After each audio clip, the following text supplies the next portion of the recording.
Assalamualaikum warahmatullahi wabarakatuh. Ibu, gimana hari ini? Sehat? Waalaikumsalam warahmatullahi wabarakatuh. Sehat Pak, Alhamdulillah. Nampaknya hari ini lebih cerah dari yang kemarin ya. Ya Pak, Lebih semangat. Alhamdulillah Pak. Nah, hari ini kita Insya Allah. lanjutkan ya pembicaraan yang kemarin. Pembicaraan yang kita bahas berkaitan dengan peserta didik kita hari ini. Bu Agnes, kemarin kalau nggak salah saya sedikit mendengar bahwasanya eh, apa yang ingin kita bahas hari ini adalah ada kaitannya dengan bagaimana kurangnya empati peserta didik atau siswa kita dalam kegiatan pembiasaan ya kalau nggak salah. Saya ingin Iya Pak. memastikan saja. Oke. Nah, mulai kita awali kegiatan hari ini, pembicaraan kita hari ini semoga bermanfaat buat kita sebagai pendidik di sekolah dan buat juga peserta didik kita di sekolah ini. Kita mulai dengan membaca basmalah. Bismillahirrahmanirrahim. Bismillahirrahmanirrahim. Nah, pertanyaan pertama mungkin buat Ibu, dari pertemuan ini apa yang sebenarnya Ibu harapkan atau ingin hasilkan dari pembicaraan kita, Bu? Ya, yang saya harapkan dari percakapan ini adalah pada akhirnya saya bisa menemukan solusi ya untuk sedikit ya kita mulai dari hal kecil dulu ya Pak ya, mungkin saya juga nggak mengharapkan progres yang terlalu signifikan gitu, paling nggak ada Ya. perubahan dari anak. Oh, ya, ya, ya, ya. Tapi sebelum jauh ke eh, inti materi yang ingin kita bicarakan, mungkin kita juga perlu menyusun dulu agenda atau sasaran yang kita bicarakan hari ini agar proses apa yang kita bicarakan tidak terlampau jauh. Kira-kira Baik. agendanya apa aja, Ibu? Perlu disepakati dulu biar tidak melebar kemana-mana. Eh, Agendanya ya ini tentang kegiatan pembiasaan di pagi hari sih Pak, yang itu kalau lagi ngumpul itu nampak sekali gitu, Iya, iya, iya. rasa kurang pedulian. Oh, iya, iya. Maaf, Ibu Agnes, kita mulai sedikit identifikasi dulu ya berkaitan dengan apa yang kita bicarakan. Eh, Sebenarnya kegiatan yang termasuk pembiasaan yang dilakukan di sekolah kita itu yang apa aja sih? Saya belum paham betul ini. Sebenarnya ada beragam ya Pak ya, Iya. ada dari kegiatan literasi, pramuka, terus sosialisasi dari para kader adiwiyata, sholat Mhm. duha berjamaah, eh, Iya, tadarus gitu. Jadi iya. tiap hari itu kan bergiliran. Yang paling mencolok sekali ya adalah ketika mau pelaksanaan sholat berjamaah, baik itu Oh, duha maupun juga saat sholat zuhur. oh, iya, iya, iya, iya, betul. Nah, kita sebagai guru dan pendidik tentu ikut serta ya di dalamnya, walaupun mungkin ada sebagian teman-teman kita yang nggak banyak bergerak untuk aktif gitu ya. Tapi kira-kira menurut pengamatan Ibu dari sikap yang kurang empati dari siswa tersebut atau peserta didik kita itu, sebabnya apa gitu loh, sehingga mereka begitu kurang empati, kurang perhatian terhadap kegiatan pembiasaan ini. Ya, kalau saya amati Pak, dulu sebelum, bukan menyalahkan pandemi ya Pak ya, Iya, tapi iya, mau iya. nggak mau memang ada efek. Jadi sebelum-sebelumnya kayak misalkan mereka tuh membaur gitu ya, ngeriung gitu. Iya, Kalau mau sholat itu lihat kelas berapa aja pasti mereka, ayo geser-geser itu belum kebagian tuh kasihan, pasti iya, ada iya, inisiatifnya gitu. betul. Belakangan ini kok kalau nggak dia kenal, jadi satu kelas pun kalau dia nggak kenal, dia akan cuek aja gitu, adem ayem. Hmm, Duduk silanya juga selebar mungkin gitu Kak. iya, Dia nggak peduli bener gitu. iya, iya, iya, Terus pokoknya sebelah kosong ini teman saya gitu kan. iya, Padahal iya, temennya entah di mana. Yang pertama, yang kedua kemudian banyak pembatasan kemarin ya Pak ya, biasanya setelah iya, sholat berjamaah tuh kan anak-anak saling salaman.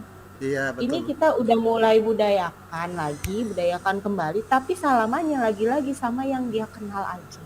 Iya, iya, betul, betul. Ini Begitu. penyakit ya. Ya, Ya, permasalahan yang kita hadapi dan mungkin harus ada jalan keluar. Nah, betul, Pak. Karena saya kira-kira rasa ya, karena saya silakan. rasa pondasinya di situ. Oh iya. Salah satu pondasi. Ya, tadi Ibu sudah menjelaskan salah satu sebab peserta didik kita kurang apa ya, kurang empati, kurang perhatian. Salah satunya adalah kalau boleh saya simpulkan ya, kurangnya membaur antar mereka sehingga ketertiban, animo, kedisiplinan dalam kegiatan pembiasaannya kurang terkoordinir dengan baik gitu ya. Tadi Ya, Ibu Pak. menjelaskan seperti itu. Nah, apakah pernah Ibu terbersit gitu loh dari apa yang Ibu sampaikan tadi, eh, solusi yang bisa menyelesaikan hal tersebut gitu loh. Em, Solusinya tentunya ini agak butuh kerjasama sih ya Pak ya antara teman-teman ya. Jadi memang saya akui kita bukan kadang sih lebih sering kekurangan tenaga juga Iya, gitu. betul, betul, Jadi betul, yang betul.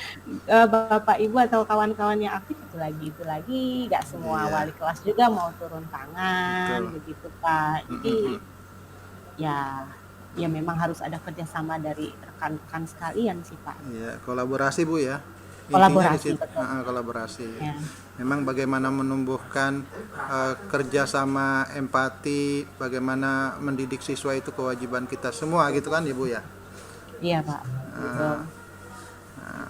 Nah, dari beberapa gitu loh, beberapa solusi yang mungkin tidak Ibu bisa ungkapkan, salah satunya ini yang diungkapkan yaitu kerjasama antar guru, antar pendidik untuk menyelesaikan permasalahan empati pembiasaan yang masih kurang tersebut. Nah, kira-kira konsekuensinya bagaimana Bu untuk tadi meningkatkan kolaborasinya itu? Apa yang akan Ibu Hmm, lakukan kira-kira gitu untuk bagaimana mengajak teman-teman? saya coba untuk mungkin bisa lebih dispesifikkan kali ya Pak ya. Iya, Misalkan iya. yang saya libatkan kayak guru guru agama bisa Iya, disisipi itu ya iya, dalam betul. kegiatan pembelajarannya. Betul. Wali kelas ya, wali kelas Iya, saya rasa juga bisa lebih efektif juga sih kalau agak sering ngebawelin gitu, apalagi kalau wali kelasnya juga ikutan turun tangan gitu, jadi ada rasa kepedulian dari wali kelas, anak-anak juga jadi oh iya ya ada wali kelasnya, mungkin agak sedikit ngerem-ngerem dia. iya. Sama tentunya kesiswaan Kesiswaan. atau misalkan ada sosialisasi kegiatan apa gitu, mungkin bisa dibawa juga dalam kegiatan tersebut, kayak kemarin sosialisasi tata tertib ya untuk anak-anak, mungkin bisa ya Pak dikolaborasikan di situ. Saya ambil 3 deh, dengan wali kelas, guru agamanya, dan juga tim kesiswaan Eh, saya nggak ngasih alternatif Bu ya. Mungkin ya. ada Ibu mungkin bisa ingat koordinator P5. Iya Pak. Oh, iya. Mungkin bisa juga diajak kolaborasi untuk bagaimanapun kan pembiasaan eh, yang Ibu sebutkan tadi, literasi, pramuka, adiwiyata, tadarus, duha, sholat berjamaah zuhur dan lain-lain itu merupakan sebuah penanaman nilai-nilai dari proyek nilai-nilai Pancasila itu sendiri. Mm-mm. Iya. Ya. Selanjutnya Jadi Bu bisa ya. diintegrasikan ya. Iya Pak. Betul betul sekali. Selanjutnya, nah dari solusi-solusi yang Ibu tawarkan tadi berkaitan dengan bagaimana meningkatkan kolaborasi teman-teman pendidik, teman-teman guru berkaitan dengan menekan atau mengurangi hal yang kurang mendukung tadi berkaitan dengan kurangnya empati anak dalam kegiatan pembiasaan. Kira-kira solusi yang Ibu tawarkan tadi, kolaborasi, meningkatkan kolaborasi dengan para pendidik, itu skalanya 1 sampai 10, kondisinya sekarang bagaimana? Apakah kondisinya pada angka 5, 6 atau 7, sehingga kita punya target ke depan bisa sampai nilai berapa? Kalau saat ini saya kondisikan 7 Pak. Jadi ada sih Pak wali kelas yang berpartisipasi, tapi satu nggak rutin. Ada juga yang nggak sama sekali gitu. Skala 7. Skala 7. Artinya kalau sudah 7 sudah cukup baik sebenarnya. Tinggal bagaimana kita memberikan semangat, memotivasi teman-teman. Ini loh tanggung jawab kita. Ini loh kewajiban kita. Tidak hanya mengajar di kelas, juga mengajar di musola, di masjid, sehingga siswa-siswa itu tergerak untuk melakukan pembiasaan yang baik. Selanjutnya ya Bu, kaitan dengan solusi yang ada tadi, tentu Ibu sudah memutuskan tadi bahwasanya kerjasama atau kolaborasi dengan teman-teman pendidik merupakan prioritas paling tinggi kalau saya bisa simpulkan ya. Dari solusi yang diambil tadi, apa strategi Ibu untuk ngajak teman-teman ini mau bergerak? Strateginya tentu pastinya saya akan bawa dulu ya Pak ke tim manajemen gitu, supaya ada perbaikan. Nanti biar kami bisa duduk bareng gitu. Jadi ada penguatan-penguatan lah, bahwa ya nggak cukup dengan hadir aja, tapi juga di situ ikut turun tangan juga. Jadi beda gitu dengan cuman berdiri doang sama ikut ngatur barisan, ngajak anak untuk masuk ke lapangan gitu. Betul Ibu. Sepertinya sudah paham betul untuk menyelesaikan permasalahan ini. Kita nggak perlu coaching lagi. Tapi nggak apa-apa lah. Kan Kita akan membuka jalan. Iya, kita diskusi saja lebih jauh ya. Nah, kira-kira kan Ibu sudah berusaha, sudah punya strategi, sudah melakukan. Nah, ukuran Ibu puas atau sukses pada tataran permasalahan yang kita bicarakan ini, meningkatkan empati anak dalam kegiatan pembiasaan itu, ukurannya apa gitu loh, sehingga saya sebagai teman bisa, oh ini loh yang ingin dicapai. Ketika kita bersama-sama bergerak, tentu ukuran yang ingin dicapai itu harus jelas. Ukurannya apabila anak-anak itu nggak usah diteriakin lagi gitu Pak untuk masuk ke masjid, atau kalau duha itu kan di lapangan, jadi masih ada yang habis wudhu pun masih jalannya dilama-lamain atau duduk lama gitu nunggu antrian. Sebenarnya udah nggak antri-antri banget. Ukuran nyatanya yang secara kelihatan mata ya itulah Pak. Jadi saf ada yang depan belum penuh, yang diisi yang belakang-belakangnya gitu. Ketika itu sudah berjalan dengan lebih tertib, saya rasa disitulah ada sedikit perkembangan ya dari apa yang sudah kami kerjakan bersama. Betul. Kalau apa yang Ibu sampaikan ini terjadi, saya sangat bahagia sekali ya. Tentu ini menjadi harapan kita semua ya. Nah, saya bilang fondasi banget sih Pak, dari remeh kedengarannya, dari cara mereka bikin baris, bikin saf yang rapi atau apa, tapi itu memang benar-benar fondasi karakter di situ gitu. Simple, tapi kalau itu dilaksanakan insya Allah gitu kebawa kemana-mana mereka berada. Betul. Nah, Ibu sudah berusaha, udah melakukan kolaborasi ya. Kira-kira ukuran suksesnya sudah ditetapkan pula. Nah, seandainya dari usaha Ibu itu ada hambatan yang terjadi gitu, kita nggak bisa tahu dari mana hambatan itu datang. Nah, bagaimana antisipasi Ibu terhadap hambatan tersebut kira-kira, Bu? Apabila ada hambatan ya Pak ya. Iya. pembinaan itu mungkin selalu jadi alternatif yang bisa dilakukan ya Pak ya. Hmm. Misalkan mungkin masalah itu kayak tiba-tiba personil yang hadir tahu-tahu sedikit atau kurang gitu ya Pak ya. Iya. Ini agak susah juga ini Pak ya, 860-an anak ya. Sebentar Pak.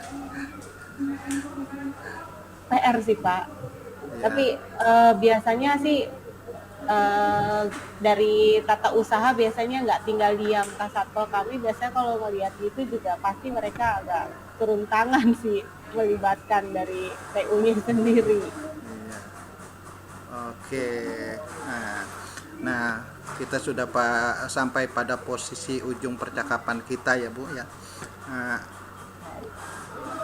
Nah, saya ingin tanya lagi nih kaitannya dengan akhir percakapan kita. Kira-kira dari obrolan kita ini, Ibu bisa nggak menyimpulkan sendiri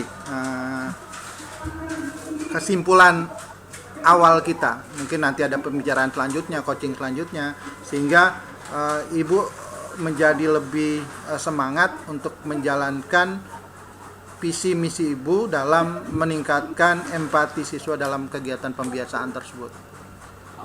Baik, tadi saya masih rancu ya Pak ya. Kemudian setelah diadakan dialog ini jadi lebih ada spesifikasi. Misalkan pihak-pihak mana aja yang saya libatkan tadi, akhirnya ada 3 pihak yang terkait tadi Pak, ada dari wali kelas, kemudian juga dari pihak kesiswaan dan tentunya guru agama, kemudian nanti mungkin bisa disisipkan di kegiatan-kegiatan proyek yang P5 tadi gitu. Jadi ada bayangan untuk tindak lanjut dari apa yang sudah kami lakukan. Nanti kalau misalnya ini sudah berjalan, nanti dievaluasi lagi seberapa efektif sosialisasi yang atau pembinaan berulang-ulang yang sudah dilakukan bersama. Oke. Nampaknya pertanyaan selanjutnya tidak perlu saya saya tanyakan. Yang mungkin 2 pertanyaan selanjutnya tidak akan saya tanyakan karena jelas bahwasanya apa yang Ibu komitmenkan itu benar-benar sepertinya Ibu ingin jalankan secara maksimal. Yang kedua, pertanyaan saya berkaitan dengan siapa saja yang kira-kira bisa membantu Ibu mencapai rencana aksi ini sudah dijelaskan tadi. Yang terakhir mungkin Ibu sudah melaksanakan ya, sudah dari awal tahun pelajaran sudah dilaksanakan, sudah direncanakan, hasilnya mungkin kurang memuaskan. Nah, setelah kita bicara seperti ini coaching, kapan kira-kira Ibu akan mengadakan aksi lebih baik lagi, dan kapan kita bisa bicara untuk mendiskusikan hasil yang kita capai dari apa yang akan Ibu laksanakan lagi nanti? Kalau eksekusi kalau bisa secepatnya ya Pak ya, jadi dikumpulin dulu langsung sudah bisa ketemu dengan pihak-pihak terkait, dilaksanakan secepatnya, kemudian progresnya dilihat dan dievaluasi mungkin ya sebulan ya Pak ya, sebulan ya. Oke. Saya kira demikian yang bisa kita diskusikan. Apa yang kita bicarakan ini semoga bermanfaat, sekali lagi sangat bermanfaat buat kita sebagai seorang pendidik, dan bermanfaat pula dengan buat siswa-siswi kita. Satu kata buat saya, buat kita semua, buat saya, buat Ibu, bahwasanya jangan patah semangat untuk mendidik siswa-siswi kita di sekolah, karena pada dasarnya itu kewajiban kita. Kalau kebaikan yang kita dapat, maka kebaikan itu menjadi berlipat ganda. Ketika keburukan yang kita dapat, tentu itu sebagai sebuah ujian saja apakah kita istiqomah dengan langkah yang kita lakukan tersebut. Saya kira itu yang menjadi kesimpulan quote buat kita, penyemangat buat kita. Ya, terima kasih Bu ya.